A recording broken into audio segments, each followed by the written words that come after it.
and trying to make up for some of the bad things that he's done and be a better person. So I think, Try to make up for some of the bad things that he's done. yeah, you know. Sorry I killed your girlfriend. Here's a mail away bride. Sorry. Hey, I'll try to make it up to you. Next time we go out, I'll pay for the food. So Sorry. Yeah. Sorry. even, right? God, you're always talking with your dead girlfriend. Move past it. You're a teenager. Don't be creepy about Come it. on. There's It's not loads like of I other. slept with her or anything. Hi, everybody. Welcome to Spark Avengers. My name is Corey. With me is Dylan and Jon. How's it going, guys?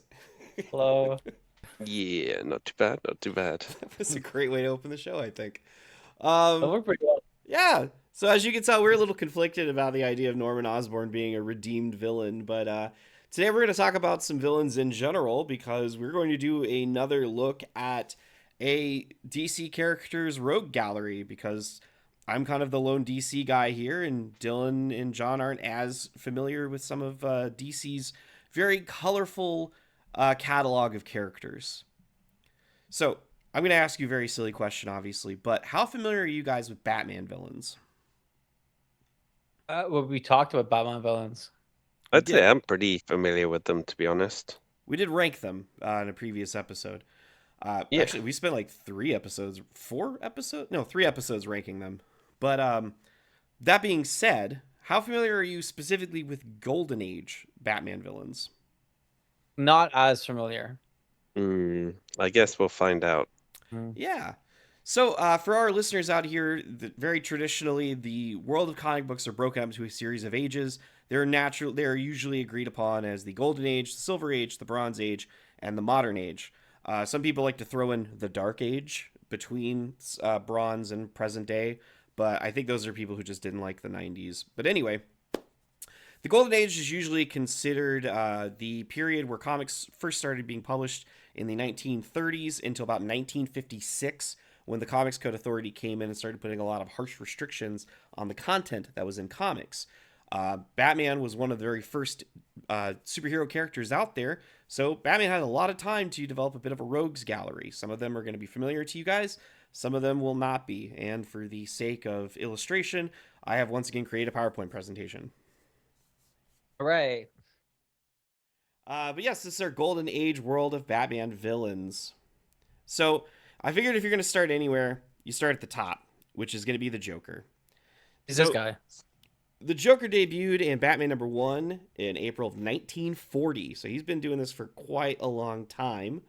And for some of these characters we're going to talk about, they are still used today. So for their kind of slides, I decided to illustrate the difference between their Golden Age depiction versus their modern depiction.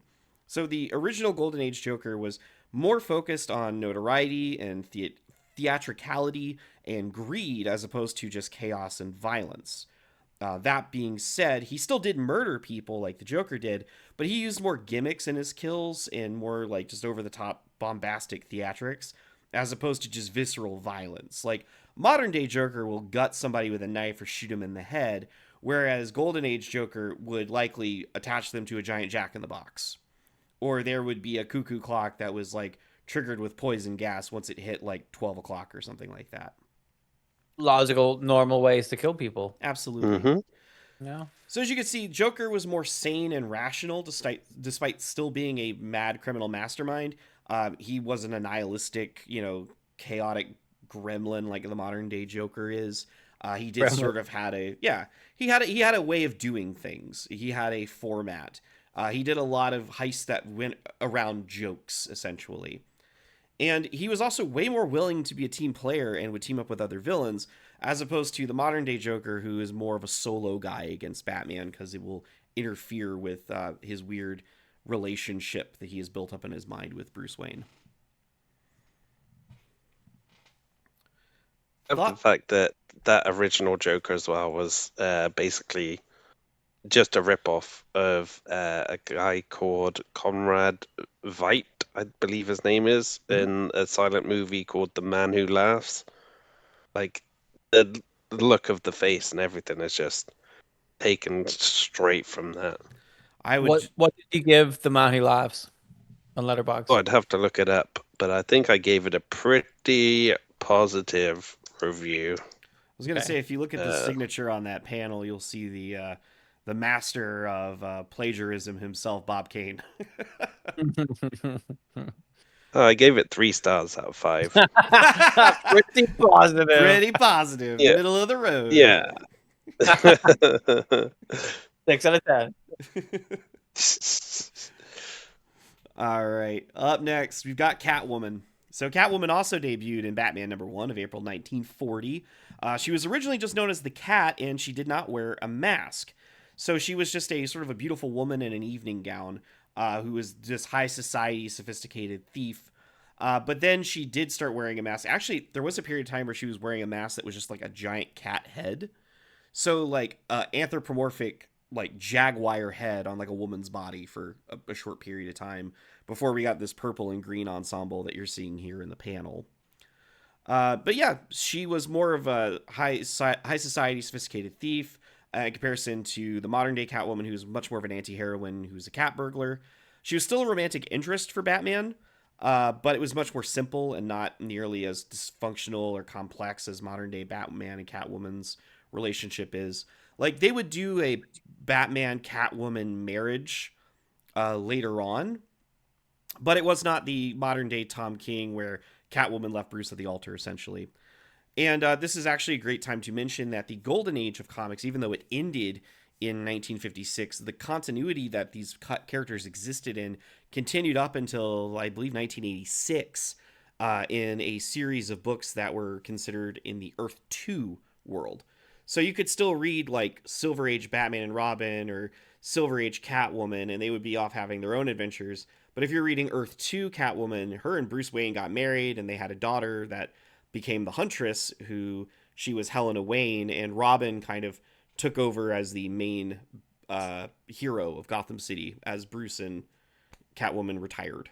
So keep that in mind that Earth 2 did kind of continue on this weird Golden Age continuity, and some of the information here kind of bled forward. But yes, any thoughts on Catwoman? It does look like she's wearing a dressing gown. She absolutely is. Is that an effective like outfit for crime? No, I don't think so. I don't think she was doing cartwheels and flips and things like our Catwoman did. She was more of just like running away or driving somewhere. Okay. No whip as well. No, she didn't really fight. No, but she ran away a lot. Yes. Apparently. All right, next up we have Two-Face. Two-Face first debuted in Detective Comics number 66 in June of 1942. His original name was Harvey Kent, as opposed to Harvey Dent, but they changed the name to avoid any confusion with Clark Kent. Here he switched to a life of crime, which was caused by the acid scarring and blaming it on bad luck, as opposed to the modern-day Two-Face that has a history of CPTSD and childhood trauma, and he was already kind of fucked up before the scarring happened. So here, life of crime was an effect of the scarring, as opposed to modern day where the scarring just kind of gave him an excuse to go for it. And also, Golden Age Harvey Dent was more of a straightforward mobster who was obsessed with the number 2 in his crimes. So he would do things like he would rob the Second National Bank of Gotham on Tuesday at 2:22 in the afternoon. Like a lot of goofy themes like that. Classic stuff. Yeah. Modern day Harvey Dent, obviously much more of a tragic figure that is sort of seen as an example of Batman not succeeding.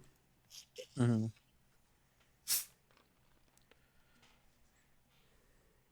Right, up next, we have your boy the Penguin, first debuted in Detective Comics number 58 in December of 1941. He was a theatric bird-themed criminal thief, as opposed to the grounded and gritty mob boss in the modern era. He is motivated by greed and the rush of committing high-stakes crimes, as opposed for the modern day's lust for political power, money, and revenge on Gotham's elite families. And while they did both use gimmick umbrellas, Golden Age Penguin was much more over the top and whimsical with his, as opposed to the modern day one, which is more guns and blades hidden in the umbrellas. But modern day Penguin's often more likely just going to send henchmen or use blackmail or like political power, as opposed to being directly in the fight, as opposed to Golden Age. So this is lazy. So yeah, this is the Penguin that would have like a helicopter umbrella, or an umbrella that would spit up sleeping gas, or an umbrella that he could spin and hypnotize people with. Yeah, logical uses of an umbrella. Mm-hmm. Yeah. Yeah. All the classics. Mm-hmm. I'd say so. He knew what he was doing. Couldn't afford nose surgery though. Hey, there's nothing wrong with his nose. There's Because something he wrong spent with all his his money nose. on umbrellas. That's why. This is true. Does he have his own like umbrella factory, or like where did he get the umbrellas from? Did Well, somebody have to like bespoke those umbrellas for him? well, I mean, he is from the Cobblepot family was a very wealthy family in Gotham. Just fell on hard times. We don't know He what they. kept making weird umbrellas. That's why they fell Yeah. on hard times. There you go. Yeah, nobody wants our fucking poison gas umbrellas. What are we gonna do? I We made opened- 40 of them. Mr. Cobblepot, I went to open your umbrella because it was raining, and instead I stabbed the man right beside me. And then I opened my umbrella. Yes, but it was a successful stabbing, was it not? Oh, well, he died. Ah, then what you're complaining about? It did exactly as advertised. Yeah, stab a umbrella. That's what the people wanted. All right, up next we got the Riddler. Wow, look at that pose. Certainly. First debuted in Detective Comics number 140 in October of 1948. He was considered a late bloomer in the golden age of comics, so he didn't have as many stories as the other classic Batman villains. But here he was focused on theatrical crimes in order to brag about his high intelligence, as opposed to the modern day kind of psychological terrorist.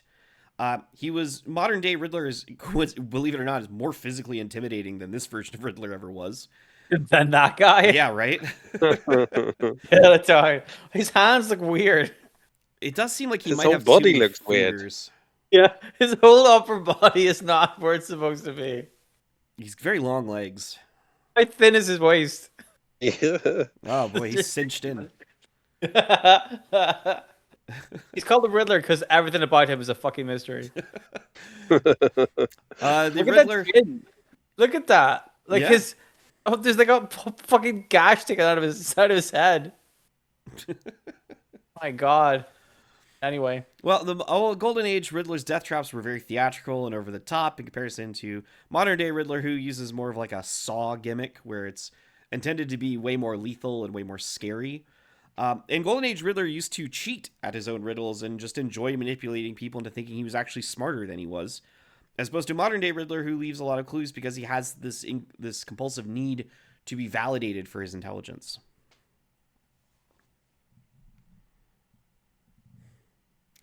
Obviously, this is our Frank Gorshin inspiration here. I love the idea that this guy had to cheat to make people think he was smarter than he is. I'm like, really? This guy isn't a genius? Look at the way he's standing. Yeah, yeah, the classic genius pose. Einstein used to stand like that all the time. Can you imagine? Oh, look at this guy. Up next, we have the Scarecrow, first debuted in World's Finest number 3 in August of 1941. Golden Age Scarecrow just used a regular gun because fear toxin had not been introduced yet into the comics. His main motivation was to have money for books and nicer clothes so his colleagues at Gotham University would stop making fun of him because of his shabby appearance, as opposed to modern-day Scarecrow, who's obsessed with the psychology of fear. And because he didn't have fear toxin, Golden Age Scarecrow basically just threatened people and had a racketeering operation as his main tactics. But aside from that, he seemed perfectly sane. Aside from, as a kid, it mentioned that he liked scaring birds, and that's why he chose to reaffirm himself as Scarecrow, despite, I think the thing was that his college professor, his fellow professors, said that he looked like a scarecrow because of how skinny and shabby his clothings were. What a nice man. Yes, with a queer grasshopper leap, some would say. I don't know if I would say that particularly, but to each his own. I just enjoy the fact that the scarecrow thing really they had an idea that they wanted to do something with fear, but they didn't really know what to do with it, and the best they did was like a racketeering scheme. You're right. The scariest crime of all. All right, up next we have Clayface. Very different, by the way. Yep. First debuted in Detective Comics number 40 in June of 1940. While they are both failed actors, Golden Age Clayface had no powers and was just a guy in a rubber mask with a knife. So the mask was a character called Clayface that he played in a movie. And basically his origin was he went mad after learning they were going to remake one of his films without him being involved. So that's why he decided to dress up like the titular character and start killing off cast and crew from that movie. Whereas, the one that we know and love today was horrifically scarred and lost his work as an actor, which led to him taking experimental serums to fix his face, turning him into a giant amorphous clay monster man. Delicious experimental drugs. Yeah, I think this one was the one that I forgot about, and I was like, yeah, that is night and fucking day. It's like, oh, this is just a guy with a knife and a mask as opposed to Shapeshifter Mudman. Yeah. You'd think as well you wouldn't want to wear the mask of the famous character you played on movies if you didn't want people to know it was you committing these murders. But Seems a bit on the nose, isn't it? yeah. All right. Up next, Deadshot. Deadshot first debuted in Batman number 59 in April of 1950. So Deadshot, very famous for being a part of the Suicide Squad these days. Golden Age Deadshot was presented as a rival crime fighter before he was revealed to be a criminal mastermind who wanted to take over Gotham's underworld. Modern day Deadshot is a gun-for-hire assassin. Golden Age Deadshot wore a tuxedo, a mask, and had Western six-shooters, as opposed to modern-day Deadshot, who has like a tactical suit and aiming devices and wrist-mounted guns and all sorts of high-tech weaponry. Golden Age Deadshot was motivated by greed and power, and modern-day Deadshot basically was misanthropic with a death wish and a desire to die in a spectacular fashion over guilt from accidentally shooting his brother. Okay. Whoa. I think the glow up from this original look to his current modern day look is pretty spectacular. Well, doesn't he look spectacular here? I mean, he doesn't look intimidating. He just looks like he's going off to a fancy dinner. What about that does not look intimidating? He's got his gun holsters and he's wearing a fancy suit. Got his ugly butler behind him. Yeah. Wow. Yeah, he is ugly. No offense to that guy. Were him and the Riddler like in the same accident?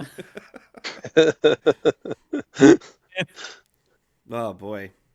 But yeah, this is the first of a few times at making the anti-Batman, which is basically like another millionaire with like money and resources, but a villain. So you'll see this motif a couple more times, I think. Good. Mm-hmm. All right, up next, Hugo Strange. First debuted in Detective Comics number 36 in February 1940.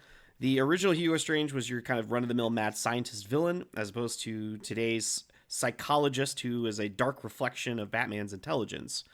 Main motivation for the Golden Age Hugo Strange was wealth and power, as opposed to the modern day who had this desire to understand the psyche and inner working of Batman's mind. Basically, Hugo Strange is obsessed with, like, what makes a man want to dress up like a bat and fight crime? I'm going to drive myself criminally insane and commit crimes in order to understand this. I think, though, that is a perfectly logical thing to think. To a degree, I wouldn't say to the degree of, like, being driven mad and committing homicide, but yes. You just don't have it in you. I've got that dog in me. You need to be more I've said this. You need to be more homicidal. Golden Age Strange's physique was massive and distorted as opposed to the modern day lean and small frame, and the Golden Age used poison gases and henchmen and kidnappings as his methods of crime, whereas the modern day Hugo Strange does mind games and tortures his opponents psychologically. Hey, real quick, I don't want to nitpick, but that does not look like a massive physique. No, it was a good panel, but yeah, there is something that he's kind of like weird and top heavy. Like the I was joke. gonna say, I thought he was still pretty ripped nowadays, though. Like he's a big musty guy. I think nowadays, yes. I think at the like in comparison to like Bronze Age, he was a little more lean. Hmm. All right. Up next, Firefly. oh. Mm, Oh. First debuted in Detective Comics number 184. Modern day Firefly is a pyromaniac, whereas Golden Age Firefly is actually closer to Spider-Man villain Mysterio. So modern Firefly was known for using a jetpack and a flamethrower, but Golden Age Firefly used optical illusions, colored lights, and projectors to commit his crimes. Modern Firefly is also covered, like, I think 90% of his body in horrific burn scars that he doesn't treat because he has, like, a weird sadomasochism belief about fire purifying him. Whereas Golden Age Firefly was a disgruntled special effects worker. But yeah, he was intended to just be a one-off villain, as the costume would imply. What's one off about that? and look how intimidating those antennae are on the top of his head. Yep. Mm. You know, it's funny when you say, like, oh yeah, he reminded me of Mysterio, and I was like, one has a fishbowl and the other has this weird little bug mask. I really like his cape that's made out of lolly sticks. it does look like that. Just keeps them together. Weirdly drawn. The drawing of this, the art of this looks like a Sunday Comics like funny strip, not like a comic book at all. Right. Mm. I don't want to be that guy, and you know, it's hard to draw comics, but also some of the artwork we've seen so far. Hey, they were the first in their field. You know what I mean? The Ugly Butler. The Ugly Butler. Ugly Butler might make it on the thumbnail. Oh boy. All right. But, Up next, Killer Moth. looking hot. First debuted in Batman number 63 in December of 1950. He was also an anti-Batman, complete with a moth signal, moth belt, mothmobile, and various other moth-related gadgets. This version was seen as an equivalent to Batman, both physically and mentally, who was on the side of crime, whereas modern-day Killer Moth, as the costume would suggest, which hasn't changed much, is kind of portrayed to be kind of an idiot and an underling to other more superior villains. There also was a short period of time where modern day Killer Moth was a giant moth monster after an accident. An accident. Yeah, like I said, it wasn't also like that Killer Moth was like a huge deal in the Golden Age, and then modern day made him look like an idiot. In the Bronze Age, there was a Batgirl story that was like a backup in the Batman family comic where she beat him with a shoe. Like straight up took off a shoe and hit him in the head and knocked him out. So he was kind of shoe. Right. So he was kind of depicted as a jobber in the 1970s as well. This guy. Right? Yeah. Why is he topless? He's not. Wow. He's at the top is lavender. Oh, I thought Oh, his shirt was off. John, you were talking about intimidating antennae. yeah, there you go. Check this guy out. His are stand to attention. You see that? I think as well he's got like these weird pointy eyebrows, which makes him look evil, He's which angry. Yeah. I'm a big fan of. And hot pants. Yep, and striped leggings. And also kind of like lolly stick. Wings. Oh. Yep. All This right. is an instant thing. You know? And a really weird pose as well, just to go with everything else. What? He looks like he's kind of like leaning forward a little bit. And I don't know what he's doing with his hands. I don't understand. Very odd. Like, it looks like he should be holding a pair of binoculars in the one hand. Yeah, I love how he's got one big eye and one small eye. All right, I think we've bullied Killer Moth enough. Oh, not yet. All right, next up, the Mad Hatter.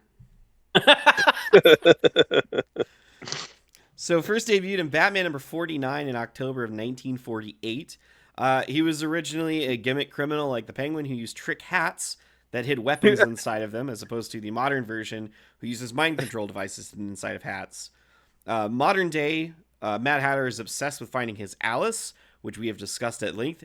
Kind of is portrayed at times that he's a pedophile, whereas this one was just wanting to get money and be a goofy little guy. And yeah, Golden Age version was very simple and gimmick-based thief, as opposed to the darker version of Jervis Tetch, which is our modern day depiction. Is it a boat? Yes, they are on a boat. How did Batman be like, yeah, I'll get in a boat with you? He probably approached it via the Batboat. Of course. I fucking this drawing is so strange. That his hat is as big as he is. Yep, yeah. His head is very large. Can I also tell you, the Silver Age began in 1956. Uh, So there was a second Mad Hatter that was not related to this Mad Hatter that was in the Silver Age. And he was like a normal sized guy with red hair and big bushy eyebrows. And his Yeah. gimmick was that he just loved stealing hats and hat related things that had nothing to Right. do with Alice in Wonderland. he literally Okay. was a Mad Hatter. Yes. Okay.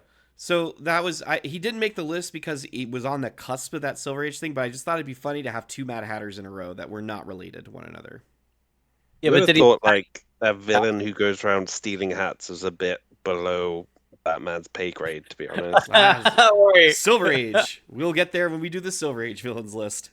Yeah, I don't think you need Batman for Hat Thief. Nah. No. All right, up next, Dr. Death. Steve Williams. Yep, good old Steve Williams. First debuted in Detective Comics number 29 in June of 1939. The Golden Age Dr. Death was just your standard mad scientist who was motivated by greed. Modern era was a Wayne Enterprises scientist whose son died while looking for Bruce Wayne. Golden Age Dr. Death created poison and lethal gases and death rays to extort money out of Gotham, as opposed to the modern version who wanted to use a special serum to create monstrous hybrids to just kill people. And Logical. after his first appearance, Golden Age Dr. Death was disfigured in a lab explosion caused by Batman. That disfigurement basically turned his skin brown and gave him kind of a skeletal look. But this isn't the disfigurement. This is not. This is him pre What the fuck's disfigurement. with his eye? He's got a lazy eye. Oddly enough, No. not the one using the monocle. No, right. It looks like part of his head is cracked open. That is a receding hairline. He's That's bald supposed on to top. be his ear. Like that's. It's not good. And the modern day Dr. Death gave himself a serum intentionally, which turned him into a giant, mutant, large skeletal monster man. So a little bit different. Okay. Yeah, very different. All right. So I believe, if I'm not mistaken, we're going to get to the Golden Age villains that were kind of didn't deserve to continue on, or if they did, were in very sort of small roles. So up first, the Monk. So the Monk first debuted in Detective Comics number 31 in September of 1939. He was Batman's first supernatural villain. He was a vampire who could transform into a wolf. He was a post-Civil War plantation owner who was killed by his ex-slaves and then brought back to life by voodoo. And he was originally killed by Batman after he and his sister were shot with silver bullets as they lay in their coffins. This was in the era that Batman used guns and killed people. Batman also looking proportionally very strange there. You telling me you don't have a giant head like that? What the fuck? I think his shoulders are massive. His nose is massive. You see a nose in there? That's interesting. Kind of, yeah, like it's yeah. Jesus. Oh, this is worth this. Just look at these pictures is worth it. Yeah, that's a reminder if you're listening to this on Spotify, check out the YouTube channel. Oh my god, you have to see these pictures, dude. I love how the monk is a vampire who can transform into a wolf, and he's like, I'll still just wear a cool costume so you can't tell that I'm either. Yeah. All right. But not dress as a monk, though. No, not at all. You're telling me monks don't wear solid red robes with like hoods and shady symbols on them? Fucking hammered sickle on it. What the fuck's going on? Is this him in his werewolf form? Because his hands look a little like werewolfy. Oh, yeah. Perhaps. You know? But then his nose would be like a dog, wouldn't it? You'd hope. Well, I mean, Lon I don't Chaney Jr. didn't have a big snout as the Wolfman. know. Fair. You know? All right, up next, the King of Cats. Beautiful. Now, we've chatted about the King of Cats previously, but here's a more of a thorough breakdown of him. He first debuted in Batman number 69 in February of 1952. He is Selina Kyle, Catwoman's brother, Carl Kyle. And he committed a series of cat-themed crimes around Gotham to lure his sister out of retirement so they could rule Gotham's underworld together as king and queen. Which sounds Ew. romantic, right? Right? It's cat law is different from human law. You can do that. So Selina originally worked with Batman to bring him in, but turned on Batman to allow her brother to escape before asking that he stop his life of crime. Of course, he didn't, and in another confrontation with Batman, they both ended up trapped inside of a pen of tigers that Catwoman had to come out of retirement to rescue them from. And after being rescued, he expressed his regret over his crimes and turned himself in. And in Earth 2 continuity, Carl Kyle walked his sister down the aisle to marry Bruce Wayne. I would argue that somebody who's called themselves the King of Cats, who can't command tigers to not eat him, may need to retire his name. Didn't No have wonder he powers. gave up afterwards. Exactly. Right. He's like, I'm a sham. I'm not the ruler of them. Yeah, like what a time to find out that you can't actually talk to cats. Like, oh, this is the worst possible time. All of his experience commanding cats, he was holding like a bag of treats or something. Like, oh, they always did what I said when I was holding food. Well, now Batman's gonna see it. I'm gonna be so embarrassed, and then also I'm going to die, Now I have to give up the love of my sister to this man. which I hate. God. I love the mustache though. It's very classy. Beautiful. They don't make mustaches like that anymore. You might see a couple more in this presentation. All right. Excellent. Up next, Carl Kruger. What? Carl Kruger first debuted in Detective Comics number 33. He first debuted in Detective Comics number 33 in November of 1939. He's a former mental patient who suffered from Napoleon complex to the point of dressing like him. He also invented the Death Ray and flew in a blimp with a group of scientists called the Scarlet Horde. In a behind-the-scenes thing, he was a stand-in for Hitler because comic books at the time could not actively attack or criticize Hitler and the Nazi Party before the United States joined World War II. So Kruger, a fascist with the Napoleon complex who wanted to conquer the world, was a covert jab by DC Comics to poke fun at Adolf Hitler. We can't use Hitler. Who's the next best Hitler? Napoleon. Napoleon. Sorry. Off we go. So, this is a heck of a picture. It's beautiful. But does it mean that after they were allowed to use Hitler, we don't need Kruger anymore? Fuck him. Yeah, I think he only turned up one or two more times and as like kind of a background character. Invented a death ray. How could he not be popular? Death rays are pretty common back then, unfortunately. He invented it. Yeah. Didn't patent it, Also, though. like, I'm pretty fair. sure Napoleon complex doesn't mean you start dressing up as Napoleon. It doesn't mean you think That's how much you- he believed in it. I'm so angry I'm short, I might as well be the shortest, angriest man of all. He has a snaggletooth that I don't think Napoleon had, though. I mean, it's not a one-for-one perfect take on it, but you gotta give him Well, points. yeah, you can You don't tell. always poke the holes in a cosplayer's appearance. That's just rude. Maybe you don't. Take it very seriously. All right, up next we have... If somebody cosplayed as Carl Kruger, I would You would what? Finish your thought? criticize their appearance. Okay. I mean, speaking of criticizing somebody's appearance, here's fucking Professor Radium. Yep, Professor Radium first debuted in Batman number 8 in December of 1941. He was a scientist who believed the key to immortality was through the use of his created radium serum, and he proved its effect by killing himself and having his body injected with the serum by his assistant. The serum's side effect was that he did come back to life, but his skin turned green, and his body began to emit radiation, which killed his lab assistant. He then began robbing banks in a radiation suit to get the funds needed for a drug that could temporarily hold back the side effects of his serum. However, they wore off, he didn't get the serum, and he accidentally killed his girlfriend from exposure to him. Thus, He had a being... girlfriend? Guy had a girlfriend? What? Yeah. Listen, love is blind sometimes. Somebody's blind for sure. By the way, when I was putting this together, somebody asked me, is this one of those caricatures of like an Asian? And no, they're not. His last name was Henry. He was not an Asian man. I just want to put that out there. This is not one of the many old 1930s and 40s use of yellow face. I'm sure they're. Well, this is a green face. This is a green man. I love the idea that he was like, to prove that immortality is real, I will kill myself. And like, I think you're confusing immortality with resurrection there, kid. Yeah. I mean, have you ever believed in something hard enough? Not whatever Not the fuck's going incorrectly. on, this guy said. You know?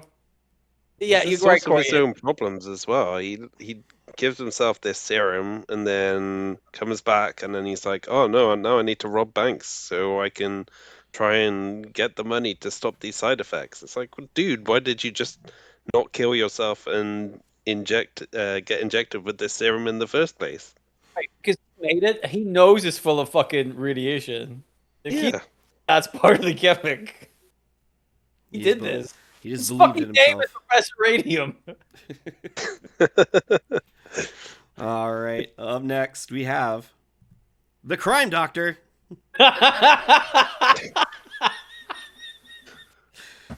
First debuting in Detective Comics number 77 in May of 1943, he was a doctor who started committing crime because he was just bored.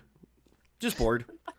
So he created a secret crime clinic where he would treat the illnesses and wounds of Gotham's criminals as well as help them plan out crimes for 25% of the take. If he ever had to make a, quote, house call to rescue criminals, he would increase it to 50%. However, he wasn't in it for the money. All of his money he would get, he would turn into charity because he just liked the thrill of committing crime. Didn't need the money. Oh my god. And to show his Hippocratic oath, he allowed himself to be arrested when he stopped running away from Batman in order to perform an emergency appendectomy on a victim of one of the aforementioned crimes. Can I real quick just point to the wonderful dialogue boxes in this picture? Can't see.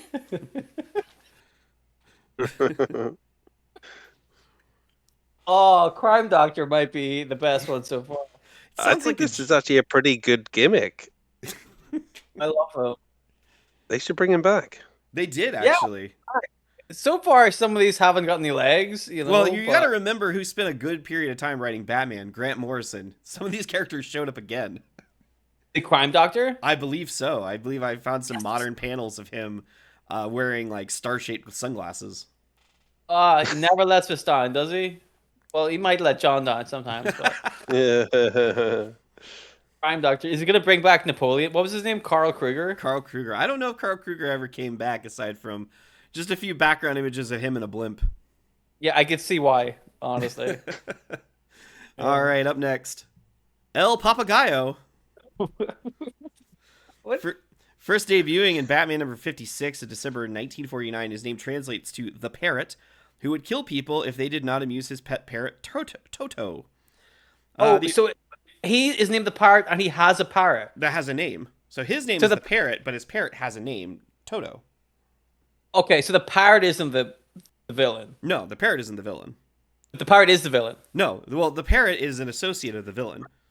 The parrot is the villain, but the parrot isn't the villain. The parrot is not the villain. The parrot is the No. villain, but not the parrot. Yes. Okay. That's a fun bit for Instagram. So his name translates to the Parrot, as we have discussed, and the original story involved the president of a country in South America asking Batman and Robin to help train a local man to be Bat Hombre. But it was later to reveal that Bat Hombre was aligned with El Papagayo. So ultimately, they were defeated when Batman fed Toto a poison that knocked him unconscious, and then used ventriloquism to make El Papagayo believe that Toto wanted to see his own gang fight to the death with their whips. And with his gang defeating themselves, Batman and Robin were able to subdue El Papagayo. That is some What? lazy ass work by Batman. Work smarter, not harder, kids. It can't be ours. So let the Jeez. fucking parrot whisper horrible things to the parrot. Can I tell you, Bat Hombre had a unique look as well? I bet he did. It was just a Batman suit, but he had a poncho and a mustache. Okay, is this some of the racist stuff we were talking about? Probably. That hombre with a poncho? Like, come on, man. That was doing? 1949. We were at war. No, we weren't. No. Well, probably. America was probably at war at some point. We'll get there. We're getting there. Mm. All right. Up next, we have the Human Magnet. First debuting in Detective Comics number 181 in March of 1952, he was a former watch repairman who gained his powers when he attempted to rob a millionaire and was bombarded with radiation when he ran inside an ultra-nuclear fission lab to escape Batman and Robin. So his powers was that one hand held a positive magnetic charge, and the other hand had a negative magnetic charge. But he couldn't turn off his powers, so he had to wear a special magnetic dampening clothing. And he was ultimately defeated when Batman tricked him into slapping his hands together, and he magnetically connected them and therefore was rendered inert. Wait. So one hand was positive magnetic charge. Yes. The other hand was negative magnetic charge. Yes. He couldn't turn off his powers, so Yes. he made a suit, and his suit did not include Gloves. covering the fucking hands that have the powers. Well, because he needed the gloves to do the crimes. Or he needed the hands to do the crimes. The only part of his body that would need negating is his hands. Sure. So what the fuck is the rest of it for? Can I tell you that how he tricked him into doing it was making him believe that a mosquito had landed on his wrist?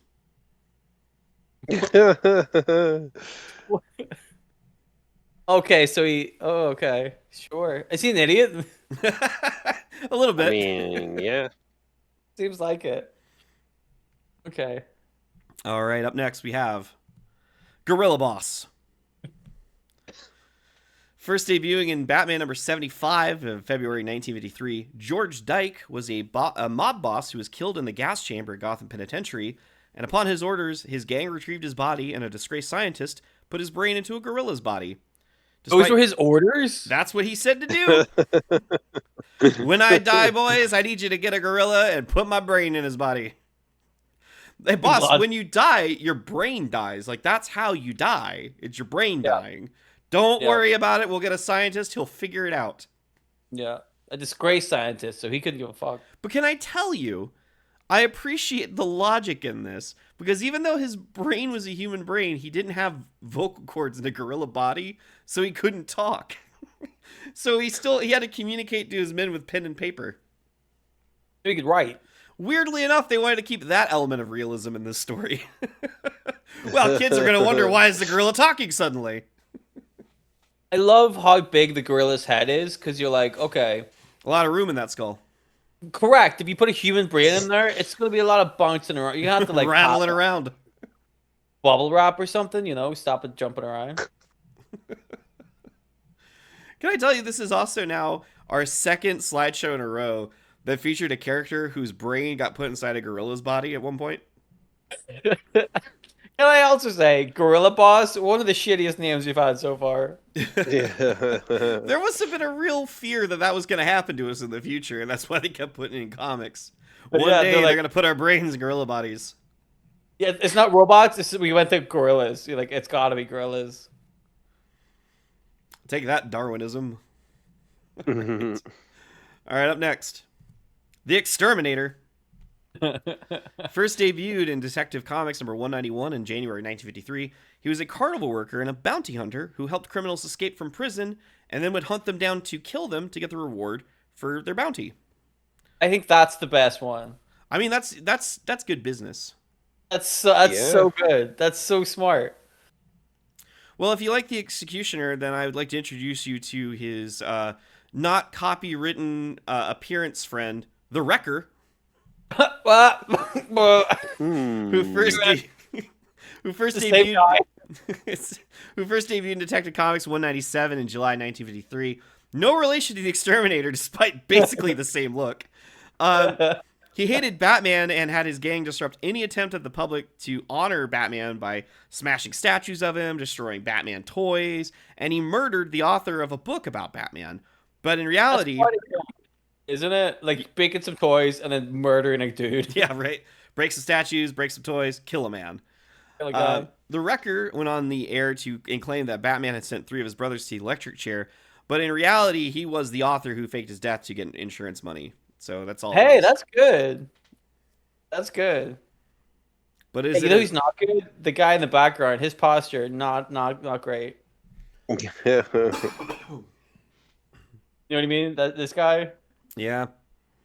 Leaning forward a little too much. He's trying to run away with, it was imagined bags of loot.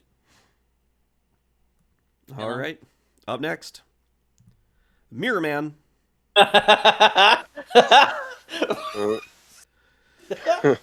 First debuting in Detective Comics number 213 in November of 1954, he became obsessed with mirrors after using a broken mirror to help escape from prison.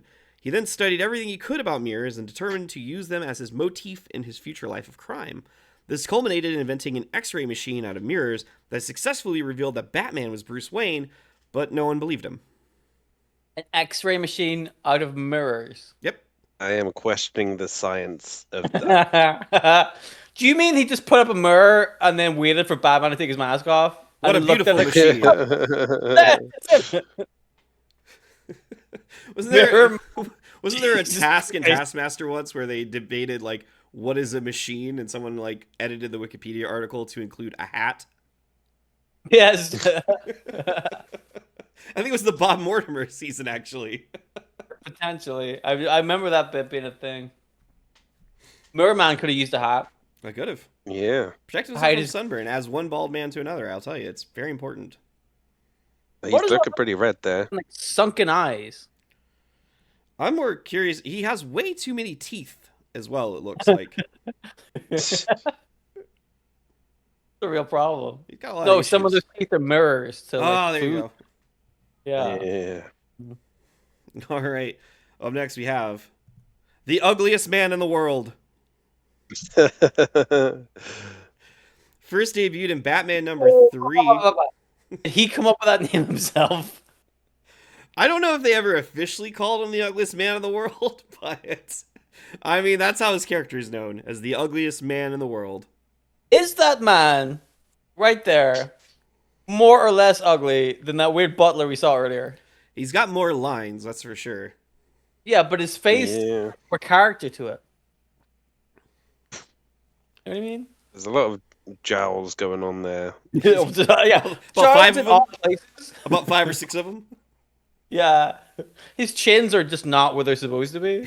He's got one above his eyebrow. All right, the ugliest man in the world debuted in Batman number 3 in September 1940. He's formerly handsome. Carlson was transformed after he was injected by an ugly serum by his college classmates in a hazing ritual gone wrong. He was Wait a minute. okay. If you were to break that entire sentence down, Yes. at what point does that start to ever make sense? Like, none of it.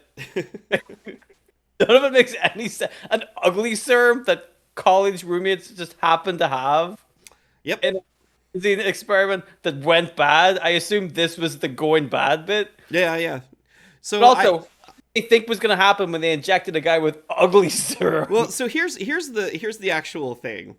I don't know what the ritual was supposed to be, but he was a very strapping, handsome young man, and he was tied shirtless to a post. And his classmate just happened to have a hypodermic needle full of his ugly serum, and was only going to pretend to inject him, but one of his friends bumped into him, and the needle and plunger accidentally went in, and thus accidentally injecting him with the ugly serum. That's not how that happens. That's not how that works. I don't know. I don't know where the ugly serum came from. Okay. Well, it's comics. We'll just go with it.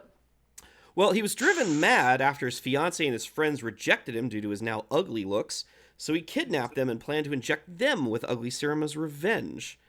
Which I think is pretty fair. Unfortunately, this did have a very sad ending, as Carlson was shot and killed by the police after he kidnapped Bruce Wayne to inject the most handsome man in Gotham as well.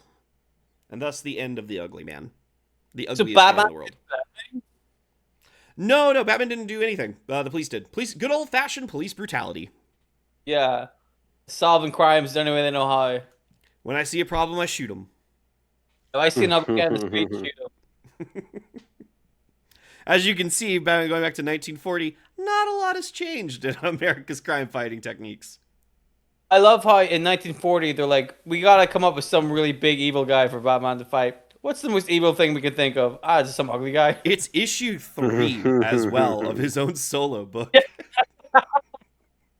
It's like, fuck it. What else have we got? Yeah, you're hired. All right, up next. The Glass Man. Oh, wow. First debuted in World's Finest number 28 in May of 1947, he wore a glass helmet that distorted his features to keep his identity a mystery, and killed his victims with poisoned edges of glass objects that they received mysteriously in the mail. In reality, he was a former automobile manufacturer who lost his business when his cars were considered unsafe, and he was trying to pin the crime on a disgruntled glass worker instead. Ultimately, he was blinded by reflected light and fell into his death in a glass furnace. That's a shame because I was already digging this guy. That's a good look. Yeah. Yeah, that's a great idea. You know what I mean? Dude, this guy died, Should but bring the him Pope back. was fine. All right. He should come back. Look at him. Up next, Mr. Camera. What? First debuting in Batman number 81, February 1954, he wore a camera-shaped helmet/mask and was obsessed with photography. Despite his appearance, he did prove to be elusive when running away from Batman and Robin. They just couldn't catch the guy. He just kept getting away. He had a secret lair filled with projectors, camera equipment, and a wall of framed crime scene photos, which I'm thankful this is the 1950s, because if this was like modern day, that was ghastly, if anything.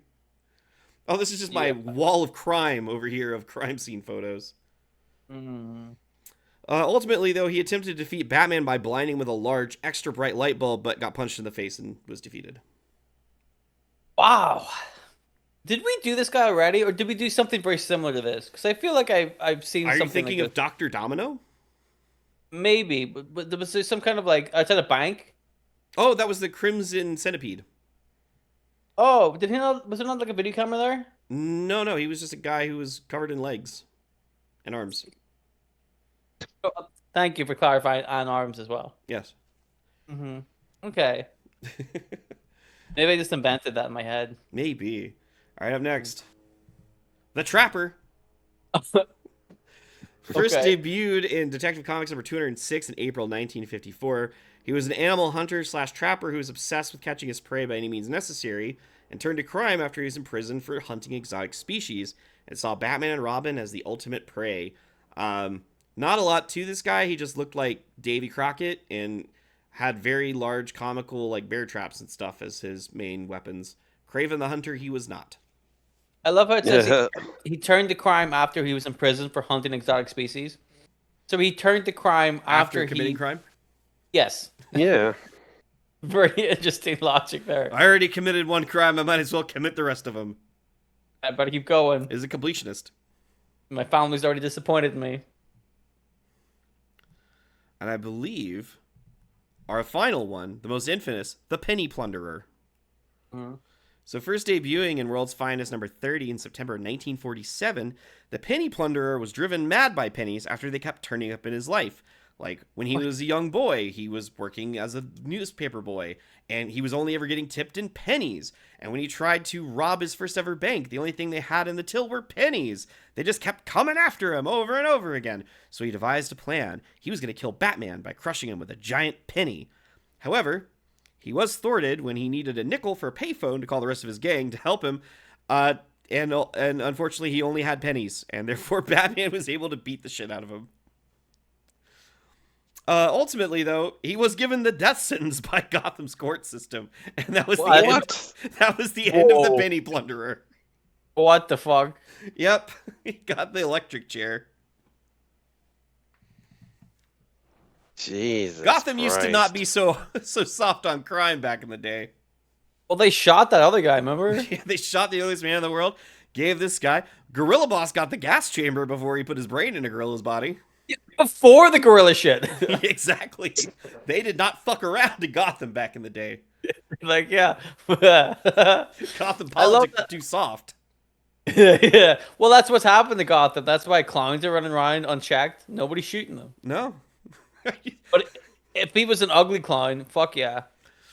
So ultimately, though, the giant penny that is in Batman's Batcave to this day, that's considered an iconic part of it. People sometimes assume that it has to do with Two-Face for whatever reason because it's a giant coin. No, it's the Penny Plunderer. That's like the best fact. That's the best fact in the whole show. Yeah, that's our learning moment there. Yeah, because like I bet loads of people are like, why the fuck is it gonna be coin? That's So does why. that mean the penny plunderer is technically carried over into the modern age then?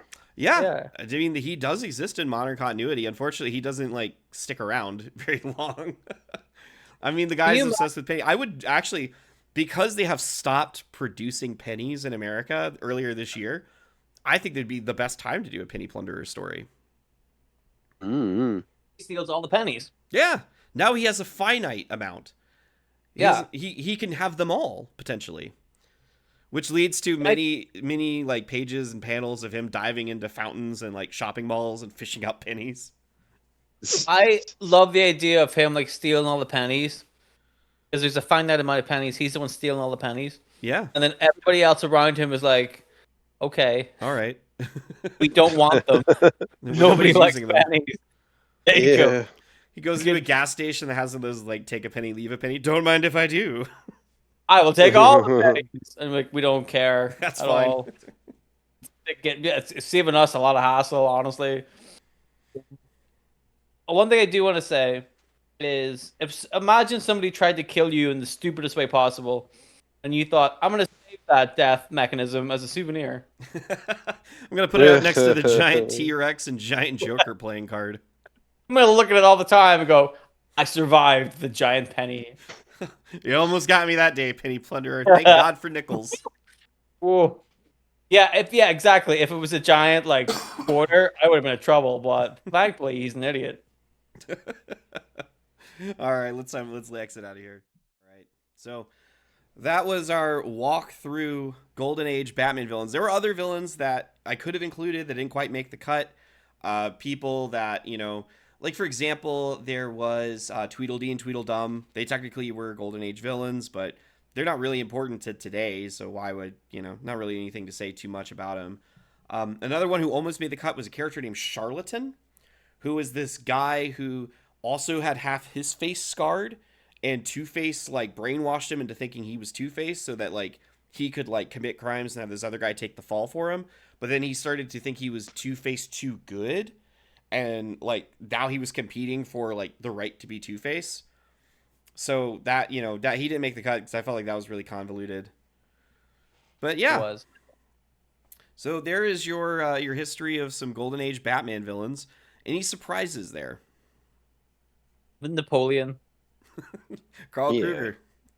Oh no, the fucking ugliest guy in the world. I'm like, that's he's a criminal because he's super ugly. Like, I mean, he was a criminal because he wanted to forcefully alter the appearances of the people who shunned him.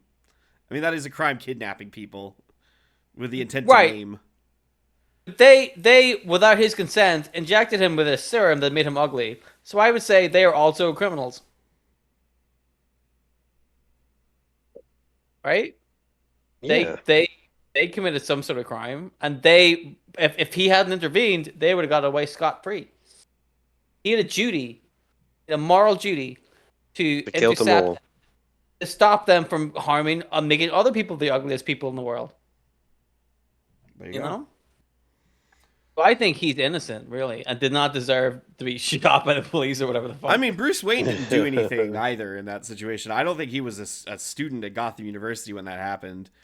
Knowing what we know about Bruce Wayne, he was in like Tibet, learning how to do meditation with a French thief. right, but also if you were the ugliest man in the world, which everybody knew, and then you saw Bruce Wayne, a very handsome man, you would feel a little bit like that's not fair. He's handsome and a millionaire, and I am Neither what of those ugly things. friends. Like, you'd feel a little resentment there. I get that. I'm just saying he's getting a bad rap. By the way, there are also giants and stone totems and genies and all sorts of other weird stuff that felt more like they would be more at home on a Silver Age list, which we'll do one day. We'll do a Silver Age list because we're gonna get even fucking stranger in that one. Okay. Because the Silver Age, some of those rules where you couldn't depict like crime or political figures. So mobsters and stuff went out of fashion. Mad scientists stopped being as popular as they used to be, so they started getting a little creative with aliens and what have you. Mad aliens. Mm-hmm. That's what I Mad- think of when I think of Batman. Aliens. Right? The Batman of Kajida. Or Zurin Ra, Well- actually. Yeah, come on. What's Kajida? Oh, Kajida. That's the magic words that makes Blue Beetle's scarab work. There you go. Sorry. More fact. Slipped my head, So, simple mistake. Anyway, yeah, that was our rundown of Golden Age Batman villains. If there are any names there that surprised you, maybe some modern day takes that you didn't realize were that old, by all means, let us know in the comments. Let us know if there's people that you thought we didn't cover that we should have covered. Until then, though, John, I'm sure you've seen some of the ugliest men in the world in a movie or two recently. Yeah, probably. So I was hoping you saw like a Mickey Rourke movie recently or something. I was gonna say they didn't put ugly people Uh, on film, but then I No. forgot about. So I mean, I watched the movie Warrior recently about was it Tom Hardy, Joel Edgerton in like an MMA tournament Yeah, where people get beat up a lot and they sort of, they swell up. get uglified in that. uglified. Yeah, I just made that up. So where Really? was that your most recent film? No, that wasn't my most recent film. I can tell you my most recent film though, which was the movie Sentimental Value, which came out last year, from the same director and star of The Worst Person in the World, which came out a few years ago now. But yeah, it was like a good, solid family drama. Stellan Skarsgård in it as well. Old Stellar Skateboard. Yeah, recommend it. And how many movies have you seen for the year so far? So that one put me up to 379 movies for the year so far. Very Not nice. bad. Not bad. You're on Yeah, pace. Uh-huh. yeah, So, it's going pretty well. so John, where can they see your review of Sentimental Value and Warrior? They can find them at Big John Bowski, all one word, on Letterboxd. And Dylan, what have you been up to lately? I've been working on my ugly serum, which I plan on injecting one of you with at some point, and Well, that's not I fair. in a harmless prank that it will probably go wrong, you know. But it'll be fun to see what happens, misadventures await. But other than that, I have been doing a radio show. I do it every Monday night, at 9 o'clock to 11 o'clock UK time. On BindsDigitalRadio.co.uk. You can listen to it online. It is a web browser kind of thing. So if you have access to the internet, you can listen to it. We play all sorts of cool rock music and stuff like that. Also, I stream on Twitch sometimes at Spooky LaRue, and I animate stuff, and I put those animations up on YouTube at Team Crows NI, and I think we're on TikTok at Team Crow Studios. So if you are into any of that kind of crap, if you like really shitly made animations, I'm your man. Yeah, and if you don't, then Dylan might hit you with an ugly serum. Well, I'm gonna get you. I'll get you. There you go. As for me, I have my other show, Large Old Cup, which today, as of recording, which is 2-3 weeks ago now, we just hit episode 50, which was fun, and I got to do a little. Congratulations. Thank you. I did a little walk back through all of the various shows that I made. Dylan talked about the writing podcast that we had for a period of time. Talked about my guest stint on a podcast that all three of us were on. That might have involved a pipe of some variety. That we aren't going to talk about the subject matter because it's even You talk nicher about and that? nerdier than shit. Yeah, I didn't go into details, but I did. Okay. I'm like, yeah, I don't want to embarrass us any further than we need to, but that was my first. That was my first podcast experience. Yeah. Yeah, those days are behind us. Anyway, That aside from that, I have new number ones where every week I try to find a new issue number one from a small publisher, hopefully, to read and see if it accomplishes the objective of being a good number one comic. So you should definitely check those out. They're also on the YouTube channel. They come out usually every Sunday. I aim to put them out. But yeah, until then, try not to accidentally inject your friends with ugly serum. It could have negative repercussions for your life moving forward. Try not to, but if it happens, it happens. You can't help that. And also, Oh. it's okay to be obsessed with pennies, but remember to at least keep a nickel on you in case you need to use a payphone. That's correct. Any other Also, morals that we learned? don't be Napoleon. If you can't use Hitler, Mhm. use Napoleon. Advice for life There you in go. any You know? Mhm. capacity, isn't it? Oh, it's okay if you want to steal the exterminator's costume. He won't notice. No, he won't care at all. Just go nuts. Just take the whole thing. And Yeah. also remember that the parrot is the villain, not the parrot.